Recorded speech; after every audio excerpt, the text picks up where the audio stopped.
I've already tuned mine beforehand. That's great. It's what it looks like. Fantastic. Great. Looks great, really. Congratulations. Thank you very So, much. uh, you had troubles in finding the playing position, right? Yeah, exactly. Like I don't have a legitimate strap yet. Hmm. I'm just using like this Western guitar strap a friend of mine borrowed me. But Fantastic. I'm going to a leather worker on Tuesday Hmm. to like talk about making one. Because Okay. like I don't have any that leather. I don't have any leather working experience. I've looked at your guide about Mhm. making straps. It's very helpful. Yeah, Um, my strap is very simple. I just knot it here, and yeah, I don't like to put the knot below the tailpiece to avoid stopping vibrations of the tailpiece or yeah. here.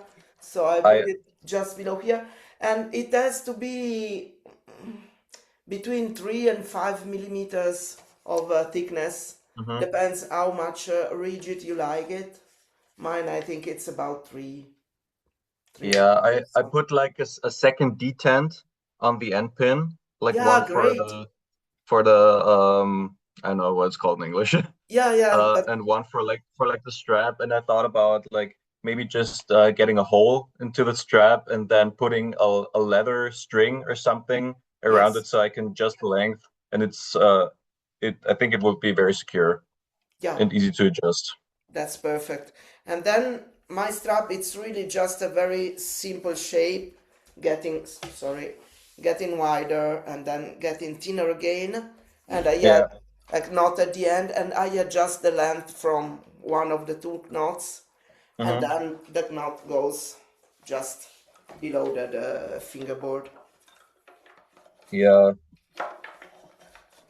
I'm not Like sure what this. my exact length is here with the strap I currently have.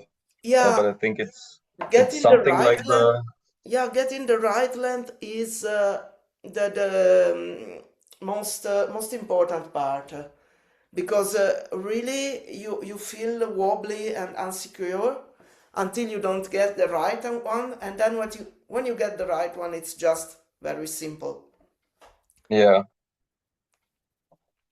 Like currently when I still haven't figured out like what position is the most comfortable to play in. Like this maybe I think for Hmm. like having the strap around here is a bit the strap might be a bit too short right now.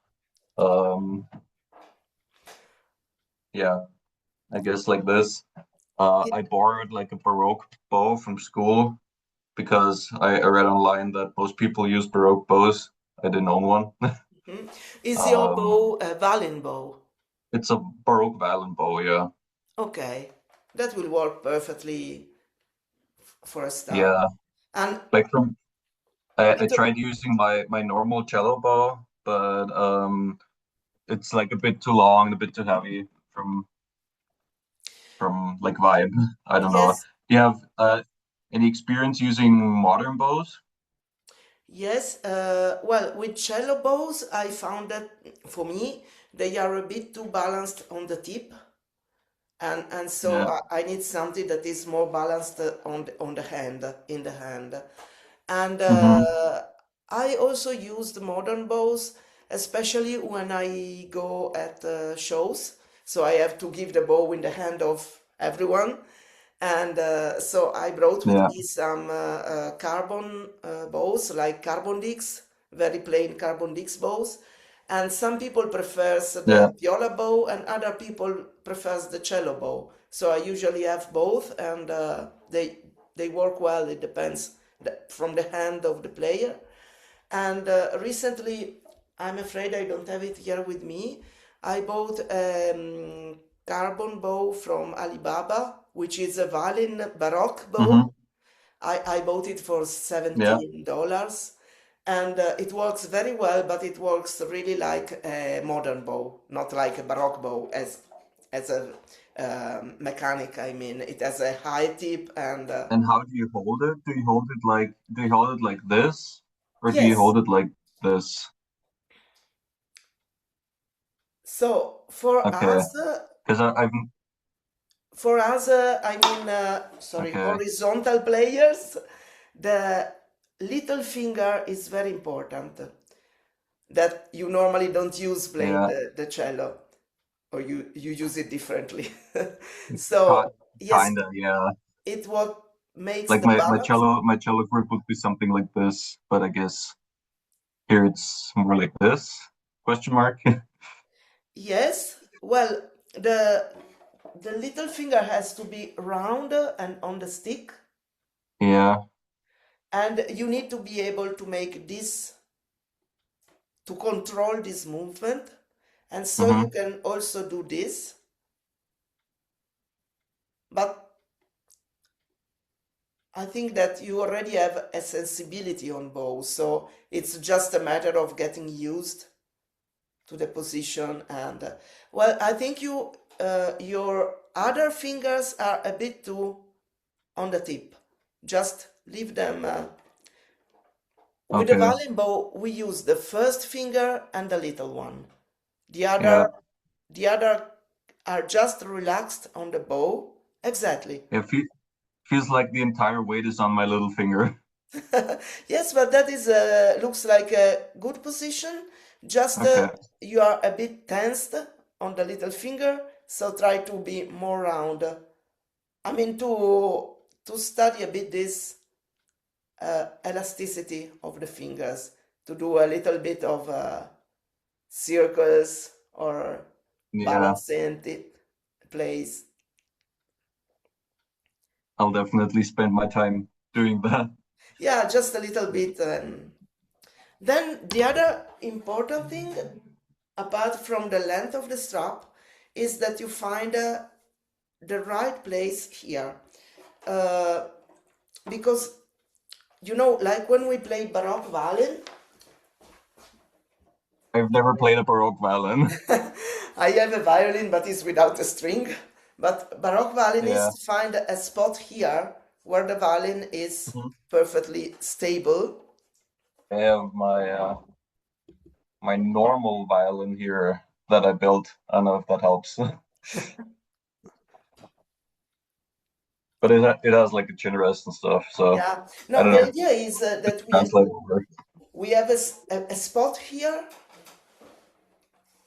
where the violin is stable, and but we are all of us is made a little differently, so it Hmm. depends where you have your collarbone and your neck, and there Yeah. is a place where the violin is not wobbly, it just stays there. With the cello da spalla is the same thing, but on the other shoulder. So we need to find the spot where it just stays. So let me. So it's very much about like the chin position. Sorry. So it's very much like about the chin position. The does the chin always rest on the sides? Not necessary. It can help, but not necessary. I mean, there is a spot here where when you push the instrument forward, I think my camera. Ecco. You need to push the instrument forward so it doesn't rest on your chest. Hmm. Because if it rests on your chest, you will stop the vibrations of the back, and Okay. it will be really more damp. So, Like do you always have to actively like push it with your hand or? well, uh, I wouldn't use the word actively, but in a way, yes. But what I do is not only, I mean, the first step is push it forward.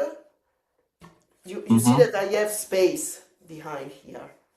And until you Yeah. find that you find this spot here on the shoulder, and the instrument is angled, the spot on the shoulder, you can find it also bringing your arm forward. So the Yeah. instrument is angled and is stable in this spot. And So how I'm do you? pushing it forward, and I have this spot here where when if I'm normal, I mean resting, the instrument Hmm. still move. If I push my arm a little bit forward, like I'm holding a bow, it's really stable. Because it's stable because it's pushed forward, so the strap is tensed, so it's not coming with my hand. Yeah. I can move the hand and it's fixed, and it's prevented to go up by the fact that I have my arm forward for the And bow. how do you keep it forward with like without having to exert pressure here all the time? Good Is that like question. in the strap design or? No, well, first thing, I use the strap this way, but Okay. just because I felt more comfortable this way, but a lot of people prefers it your way. So especially now that you have a very big strap, probably you are more comfortable with the strap coming out here. And Yeah, I think if I were to try it like the way you have it, I would have to make the strap shorter, and that's like a very lengthy yeah, process. yes, a lot has to do with the length of the strap because you Yeah, need, if it's too long, you have to push it too much forward and it's not practical.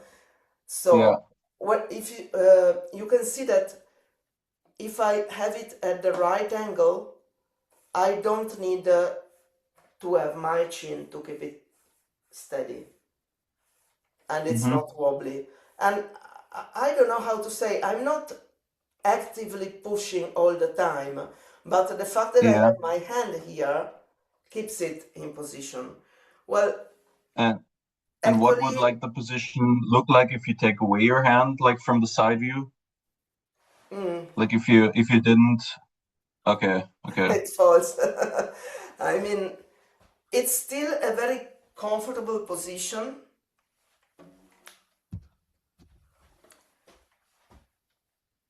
because when I'm normally playing,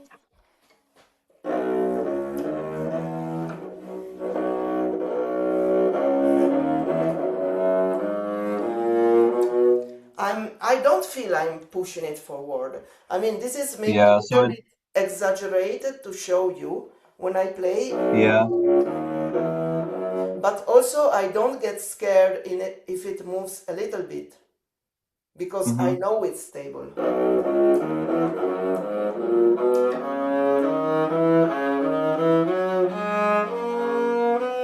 It's like only supposed to rest like on this part of the edge I have down here, right? Like kind of like if here if I have some air here, I only have it resting on my body, like on the edge here. Uh, yes, actually, the part that touches my body is this one, Yeah, yeah. and of course, then while playing, it goes a bit down, but you should try to prevent to really have it resting on your chest, and that part stays like. Yeah, makes sense. And also in the historical ones, the wear signs are especially here. That it is the opposite part Mm-hmm. of the violin. I mean, in the violin, the wear signs are here. This is on the Yeah, opposite great. side, but they not really on the body on of the instrument. Could Yeah, you try? when I did my varnishing, I didn't think like too much um about like where the signs of wear would be. And I have like one here, which kind of makes sense, I think, and one Yes, here, which I thought, yeah, might be like the bow hand yes. scraping up, but I did not think about the chin position. Well, I this is quite natural because I think I didn't do that on purpose when I varnished it. Mhm. This is my personal one, so I'm playing it since 3 years. And Yeah. I think this is quite what happened because I didn't do that much. But yes, it's on some instrument, on the modern instrument, sometimes you really see the white spot here. But I think it's a bit like Baroque players that hold anyway with the chin. Yeah. And so when someone who is not used to play it every day, they are just playing it for a production for a week or so, so they feel more secure holding it with the chin, Hmm. just to know where it is. But actually, I think it's really beautiful if we can manage it without the chin, so we can move and it feels really relaxed. Can you Yeah, can you I've given it to some violin players in my school, like Mhm. just to try it out, and they all tried to like have it like this and then squeeze it in between their neck. Yes, and then the thing that the big mistake they always do is to try to keep it horizontal. Because if you Yeah, keep it horizontal, you don't have space for the bow. If you keep it here, yeah, yeah. you can't arrive, and then you are bowing into your eyes. Right, right. So it's really important that you keep it down,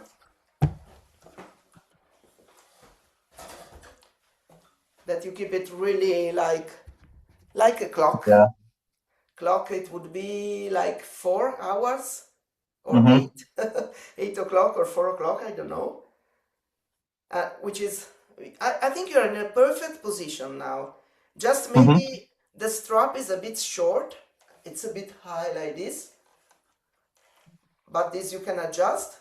But I think the angle of the instrument is really perfect. Yeah. Like maybe more like this. No, it was, but I liked it more before. Like a bit, Okay. no, just let the hand go a bit lower. Yes. And push it forward so that it doesn't stay like this. I guess kind of like this maybe. A bit more forward with the hand. Mm-hmm. Like so. I think Yes. I think I think I maybe, might just be limited right now by my strap length. yes, maybe the strap is a bit short in this moment. Yeah. It should be a bit longer so that you don't feel like, oh, it's a bit Yeah. tight below the neck. So I would have a longer strap so that you can go like really in here and Yeah. angled.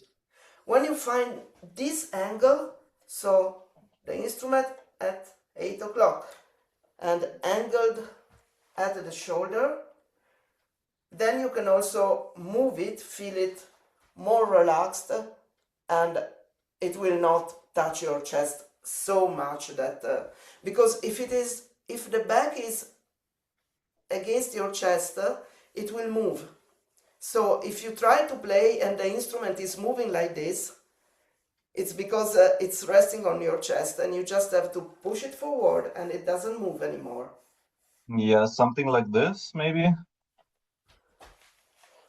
More forward, more angled. Yes, More and more, and yes, more like this. Okay. lower, lower the hand.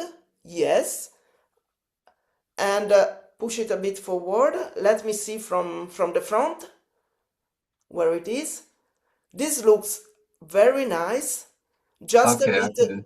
Just a bit too high on the chin. Yeah, I'm really at the limit with my strap length here. Yeah, so But okay, okay, okay. Like the pushing forward already feels like a lot better when it comes to like bowing, I think. yeah, great.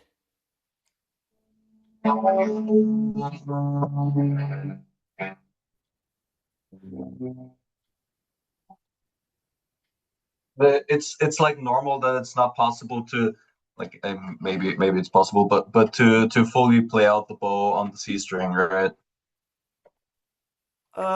What do you mean fully? Like to I have it. no, I see Are that you you are able playing. are you able to use like the full length? Well, no, I don't. I arrive here. Okay, that's a normal thing. Okay, Yes, but I think you are okay. already using more bow than I do. And just one thing that I see,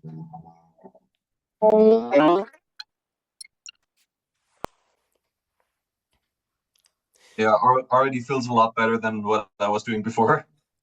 one thing that I see is, which is normal for a cello player, is that your bow hand is you have the little finger like this and also the thumb like this, while we try to keep everything round. So the, Okay. the thumb is rounder and the little finger is round too. So Yeah, I again, usually have like everything round on my cello playing yeah, position but as well. when you But feel that but the bow it's in that in the other direction, it's yeah, normal that you get tensed. So it's just a matter of it's making those feels very exercises. unusual. Yeah. Yeah. And yes, I think you should try with the longer strap. Would you like to try? Just try one thing for me. Take it off. Try without the strap, just to find the correct place on the shoulder,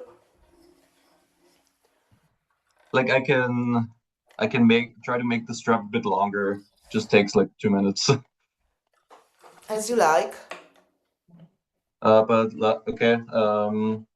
I'll try it real quick without the strap. Yeah, not really to play, but just to feel the angle on the Yeah. shoulder.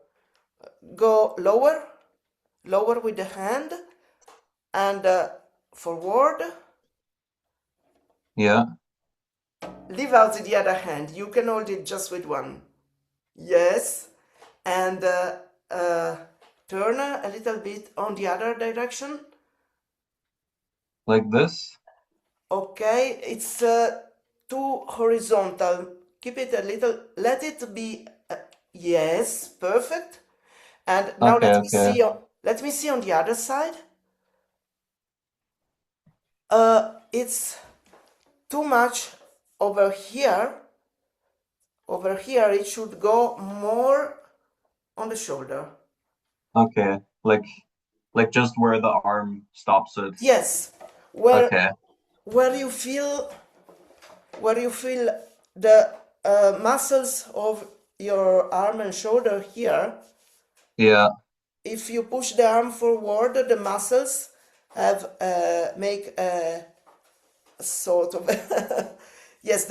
I mean, there is the collarbone and the muscles here, and this is a resting point. Yes. Yeah. Now, don't stay with the high shoulder. Just, Yeah. Yeah. but this is the idea, Okay.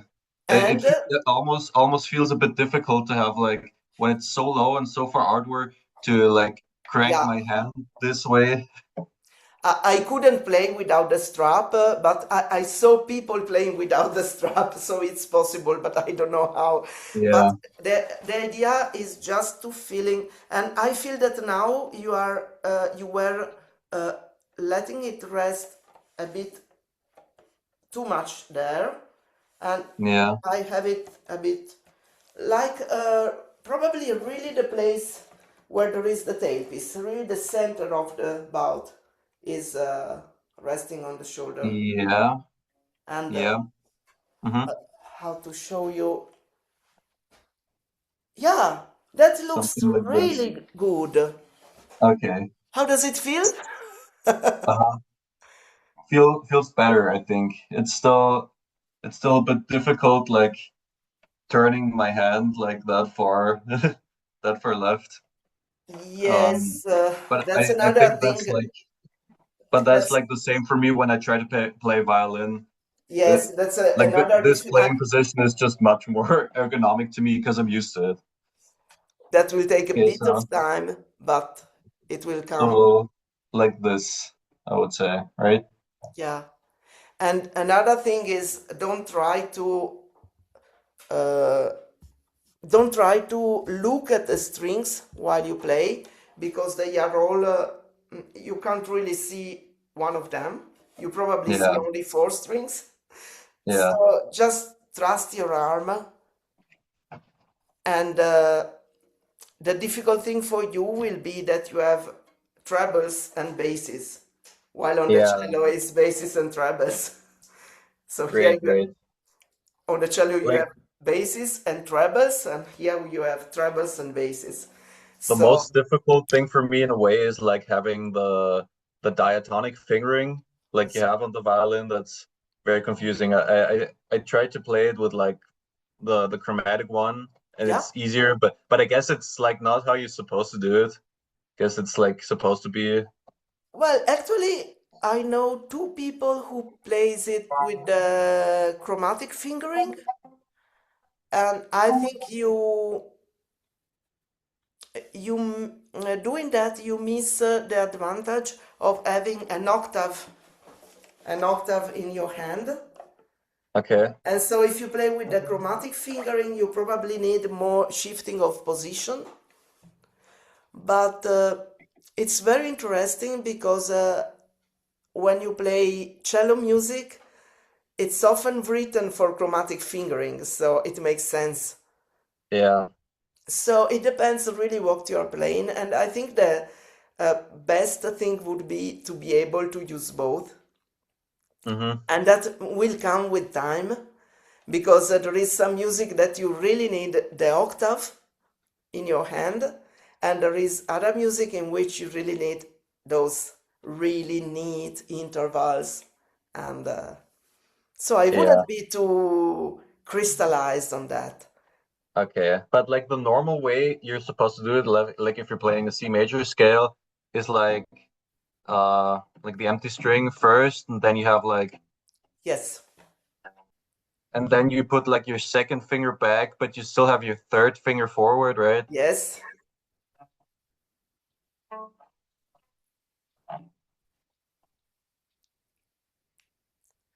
Usually we do on the first string is F, G, and then we go up with the first finger for A, B, C, Yeah. and then we go back with the second. Yeah. Yeah, like that's like probably the most difficult part for me, learning this type of fingering. Because like on the cello, I don't really do a lot of the fingerboard playing, I guess. I mostly play on I'm not that amazing of a cellist, just Well, like a hobbyist. you will find it super convenient to have a one more string. Yeah, The first time I played it, wow, that's one string more. You don't need shifting. Now, I think great. it's just a matter of trying a little bit every day, and there will be one day in which the position will just click right. Mm-hmm. Even with me, when I was trying to practice like one day per month, nothing was happening. And then I decided to try really 10 minutes every day. And after maybe 2, 3 weeks, it was just that you take it and it goes in the right position immediately. And that's the moment where it just clicks in. Yeah.